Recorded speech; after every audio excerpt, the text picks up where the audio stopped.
नमस्कार। फिर से काफी बातों की सुहाने सफर में मैं आप सबका हार्दिक स्वागत करती हूँ। आज का विषय है कलम क्रांति। आप यह सुनकर आश्चर्यचकित होते होंगे, ये कलम क्रांति क्या है?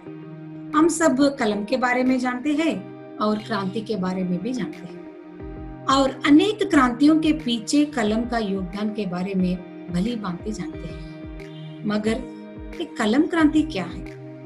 आज कलम का अस्तित्व ही संकट स्थिति में है। जब भी हम प्रदूषण की बात करते हैं, या तो हम प्लास्टिक बोतलों के बारे में बात करते हैं या तो प्लास्टिक कवर के बारे में बात करते हैं। सबसे छोटी वस्तु समझी जाने वाली कलम प्रदूषण के बारे में कभी नहीं बात करते। वो वस्तु छोटी होने के कारण शायद हम उस वस्तु की तरफ नजरअंदाज करने लगते हैं।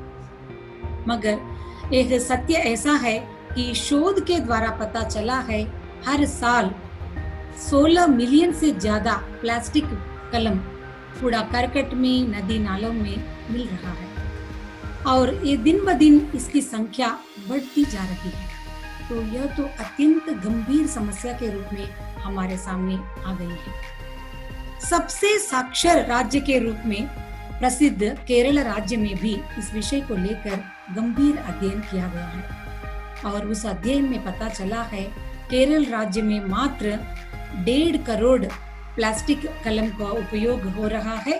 हर महीने 1.5 करोड़ प्लास्टिक पेन को इधर उधर फेंका जा रहा है। तो इस विषय को बहुत गंभीर रूप से लेकर लक्ष्मी मेनन नामक एक फैशन डिजाइनर ने एक ऐसा आंदोलन शुरू किया है केरल राज्य में, जिसका नाम है पेन ड्राइव प्रोग्राम।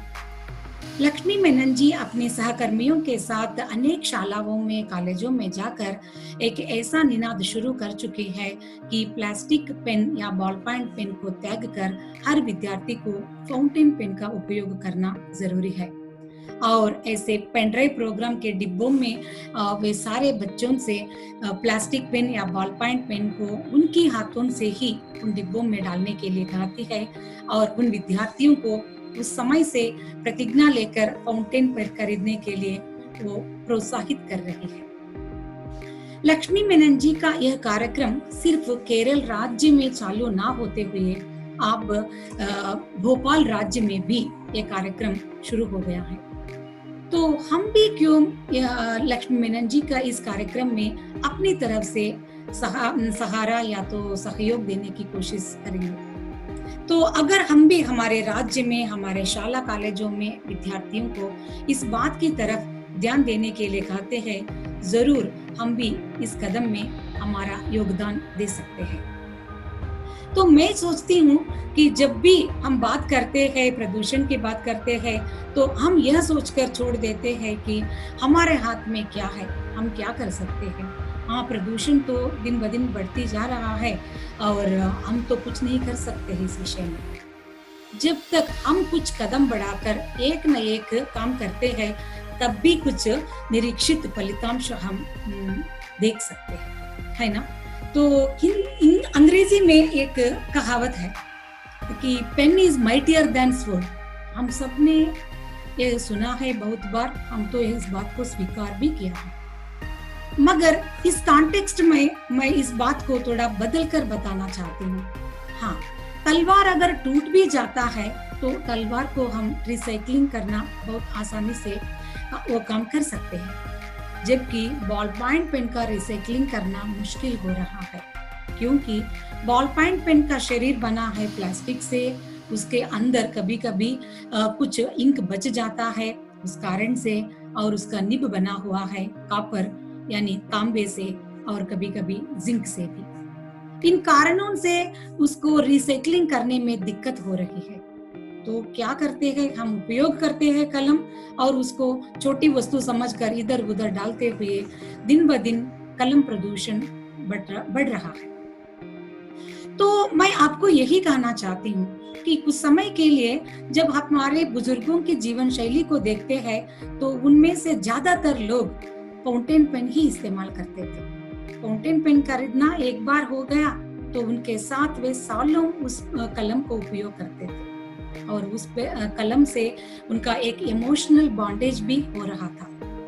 जब उसमें इंक कम हो जाता है या तो वे इंक पिलर से इंक डाल देते हैं, फिर से काम चालू हो जाता है। मगर आजकल विद्यार्थियों को अगर मैं फाउंटेन पेन खरीद कर लिखने के लिए कहूँ तो वे मुझ पर हंस पड़ेंगे। क्या इतनी टेक्नोलॉजी के दौर पर हम आगे बढ़ रहे हैं और आप हमें फाउंटेन पेन खरीदने के लिए कह रहे हैं? हाँ, तो फाउंटेन पेन खरीदना पीछे जाना या बुजुर्गों की जीवन शैली को अपनाना कोई अपमान की बात नहीं है। कि हर समय जीवन में आगे जाना ही जीत नहीं कहलाता है ना? शतरंज यानी चेस खेलते समय खिलाड़ी हमेशा आगे ही नहीं जाते। कभी-कभी जीतने के लिए शतरंज के खिलाड़ी पीछे भी हटते हैं और तभी वे जीत जाते हैं। तो इस संदेश को हम अपने जीवन से भी लागू करके देख सकते हैं। तो कभी-कभी हम पीछे मुड़कर फाउंटेन पेन खरीद कर और उसका उपयोग करना शुरू किया, तो अधिक मात्रा में कलम प्रदूषण को हम निवारण कर सकते हैं।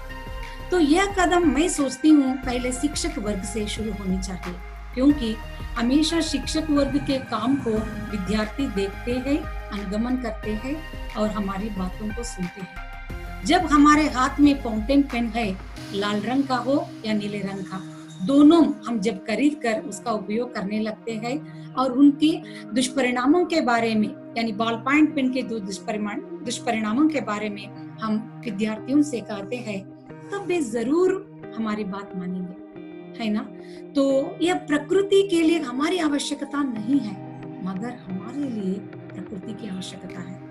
इस प्रकृति का उपयोग भोग हम कर रहे हैं, तो आने वाली पीढ़ियों के लिए भी प्रकृति का उपयोग करने का अवसर हमें देना है। जब हमने इस धरती को छोड़कर हम चले जाते हैं, तो आने वाली पीढ़ी हम पर निंदा ना करे कि हमारे लिए ऐसी स्थिति लाकर खड़ा कर दिया है हमारे पूर्वजों ने। तो आज ही हम यानी पहले हमारे तरफ से वो वाला कदम हम आगे बढ़ाने के लिए सोचती हूँ, सारे शिक्षक वर्ग पहले फाउंटेन पेन का इस्तेमाल करना शुरू करें और जब भी यह अवसर मिले अपने मित्र के जन्मदिन पर या उनके विवाह वार्षिकोत्सव पर अगर आपको मन करा तो एक उपहार देने के लिए, तो कृपा करके आप फाउंटेन पेन ही उनको दे दीजिए और उनको भी फाउंटेन पेन से लिखने का मौका दीजिए। और जब तक मैं सोचती हूँ बॉल पॉइंट पेन से तुलना करने से फाउंटेन पेन में लिखना बहुत सुंदर अक्षरों को भी हम यानी सुंदर अक्षरों को लिखने की जो आदत भी हम बच्चों में कर सकते हैं, है ना? तो मैं तो चली 2 कलमें खरीदने के लिए, तो आप क्या कहेंगे?